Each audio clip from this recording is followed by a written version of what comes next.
Hello everybody, Pi Studios here. Today I wanted to show you some hidden inputs you can use to trigger hidden devices. So you can see some of them off in the distance. So this can be used on flush doors, hidden nether portals, um, trap doors, whatever you want to. Especially if you want it to be hidden, it doesn't have to be hidden, but that's what would make the most sense. So first off, what I want to show you is this. So most of these hidden inputs will provide an output in the form of a pulse. So something like this, a pulse extender, is very useful to extend the pulse. This one's not very long though, so you can make it a little bit longer by adding a block if you need to. This way you can have the door or whatever held open for longer. Whatever you want to do. You can even make it longer by adding more comparators. You can see this will last for much longer time until it finally goes away.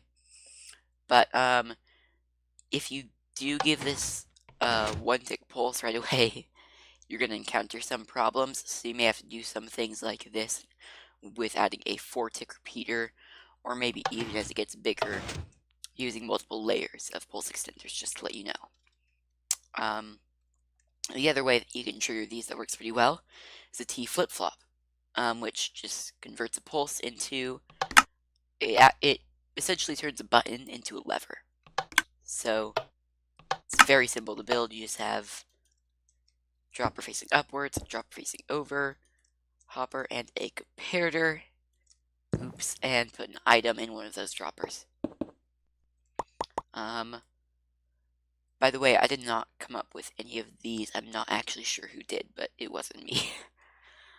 So this stuff here, though, I did come up with. So the first thing is a redstone dust key, and I actually have a chest with redstone dust for me already there. And it's pretty simple. Just place the dust, and you can see the redstone lamp turning on and off as I place dust, and it automatically breaks the dust for you. So there's that. This one is a redstone torch key. So place redstone torch. Goes there. And you can see it happening same there, and it breaks the torch for you. I'll briefly show you how to make these, although they're pretty simple. So this one is, all you need is a sticky piston, the block. Place a block below that block with a torch here, a block here with a torch there, and that is it. Take an output from that torch right there, and that'll work. This one here is very similar. Let's have a sticky piston with a block. In this one, though, the torch provides stone power, so you don't have to worry about powering it. Place a block above it, and then 2 more blocks. Run redstone along those 3 blocks, and place a torch. Now, we'll do that. You could also make it stick out if you wanted to. Just by doing that, and it will push it out to break it. The problem I have with it sticking out is sometimes, I guess this wouldn't really matter, never mind, but you might just not want it to stick out. Like, retracting seems kind of cool because then it doesn't push you and stuff. I don't know, it's not really a big deal. But let's move on to the next thing, which would be the item frame selector. So I came up with this system here, which is only 2 tall, although it is pretty expensive. It uses a lot of comparators, so lots of nether quartz, but it'll provide an output if and only if it's in the right position. There's a lot of these that are cheaper than this that you can use. There's a lot of them on the internet, so just look them up. But essentially the way this works does not require a can't get that item frame.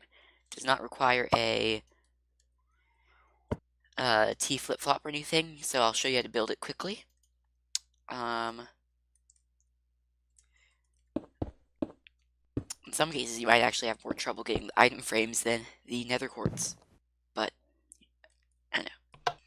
This will need to be in subtract mode, and that is right behind your item frame. It's like this. Let's say that you want to be on when it's like this. It doesn't have to be a diamond sword, by the way. It can be any item. I just use a diamond sword in this example because that's something you might have to show off. You're also going to need a comparator here with an item frame, and set that on the setting just before the one you want to set it off.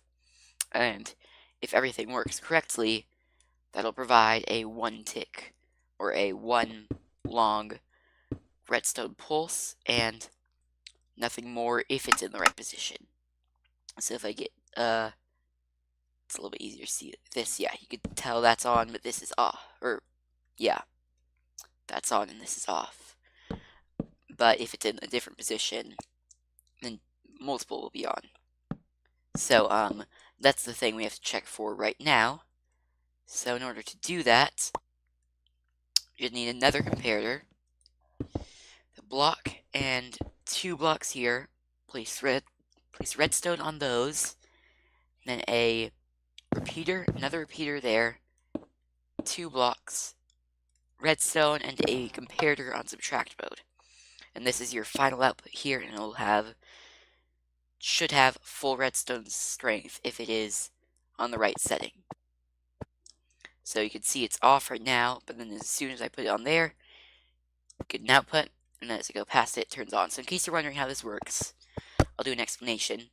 So this comparator checks for how strong the signal is, and it'll give an output of either 1, which is what it's at right now, all the way through to 8, which would be this. I believe might be 0 through 7. No, it is 1 through 8. Okay. Wait. Is it? I can't tell. Sorry. Yes, it's 1 through 8. That makes more sense. Anyways. What this will do is it subtracts the redstone value that is 1 less than it. So this is 1 position less than the desired value. So the desired value in this case, if this is 1, 2, 3, 4, 5 would be the desired value. This will subtract 4 from it.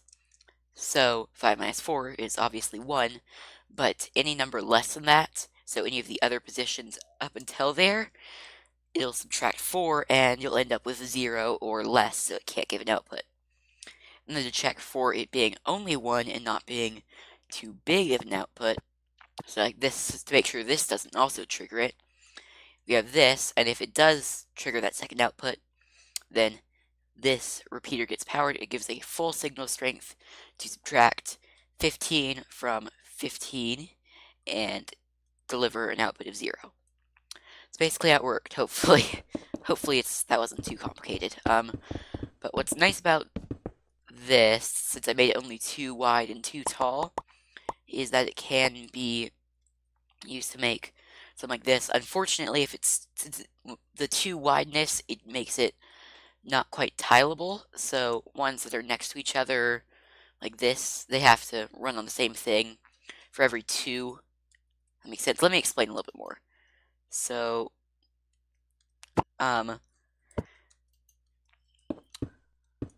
like if you had a couple more here, this one and this one would have to be the same, but this one and this one would have to be different. They wouldn't have to be different. They could be different, but this one and this one would have to be the same.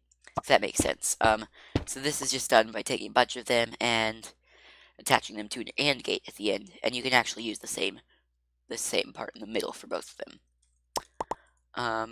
If you need a little bit more clarification on how to connect these up, just let me know in the comment section. But the way this works is it'll give an output if and only if all of them are on. So you can see no output, then you do have an output, but as soon as you change it, the output's gone. So that is how this works. This next one is a little bit different. So this one here, you throw an item onto the ground. I just use this lamp here as an example so that you can see it, but you don't have to have that lamp. It'll turn it on, and then you can see it. It's really hard to see. there is an item that you get the item back, basically. And this will work with any item. You just toss it onto a very specified square. It'll trigger the system. Sometimes it goes back, so that is something that's kind of annoying. And this one up ahead fixes that problem a little bit, because this is quite annoying. But you can change that by changing this dropper thing. I wanted this to be a kind of quick video, so I'm not going to give a tutorial on this. It's pretty simple, though. You can kind of see how it works here, and I will leave a download, hopefully, so if I didn't, then remind me. But the way this one works is it's special. So, say I throw in a block of quartz that wasn't on the right spot. This doesn't have to be a redstone lamp, it could be any block. So, if you want to be a little bit more hidden. Where did it go? Ah, I see it.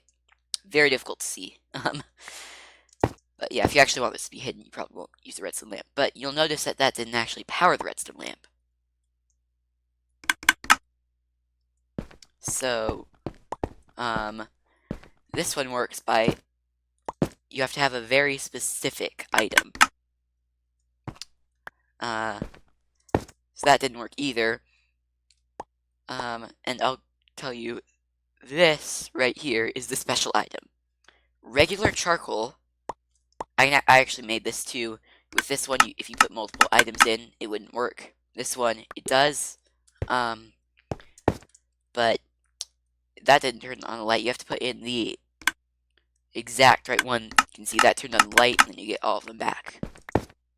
So, the way this one works, it's basically the same. It starts out the same. Hopper, minecart to pick it up through the block, and then that goes into a sorting system to sort out only this item. I had to take some special items because I made this in Pocket Edition, and you cannot. I actually could have put them, spread them out along here, but that's what you're supposed to do. But that's really difficult to do in Pocket Edition, so I didn't do it. I used some item that no one would ever have, and then you have your special item here, and that gets sorted out through here, goes into the item elevator, which sends it back up, but since it also does get down there, it will trigger this T flip-flop to power that redstone lamp. Hopefully that made sense, and you can turn it off again.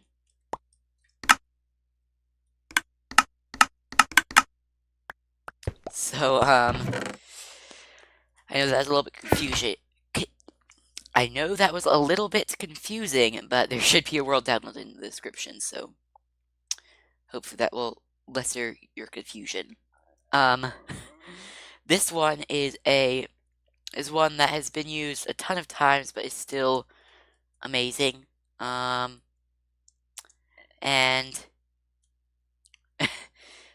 sorry, I forgot where to put the lever. And this uses I guess it's a glitch. There we go. Where you can kind of reach through blocks to pull a lever in some cases. Now, the way this works is when you have stairs like this at a corner, you have corner stair things. Here, so let me explain this a little bit. So when you have stairs that look just like this, you can go through here because there's no block there. But when you connect them up like this, then the texture updates so that you see a full block here, but you could still reach through that spot. So, for example, you can reach through there and place the stairs down and then break them. That's how this one works. And very simple to build. Just place your corner stair blocks and have a lever or a button or something. It can be a little bit difficult to reach at sometimes, but yeah. I believe I actually have not checked this, but you might be able to use this as a hidden entrance as well. I just thought of this kind of randomly. Yeah, use that to go through into a hopper or to open a chest, for example. Easy way to hide your items. Just in a solid wall. No one will ever suspect anything, ideally. So let me actually put this back in the way it was. But thank you for watching this video. I know it was a little bit confusing at some points, talking about this here, but if you liked it, then please be sure to leave a like, and if you want to get notified when new videos come out and show support for this channel, then subscribe, and that is basically it. Once again, world downloaded in the description, and bye.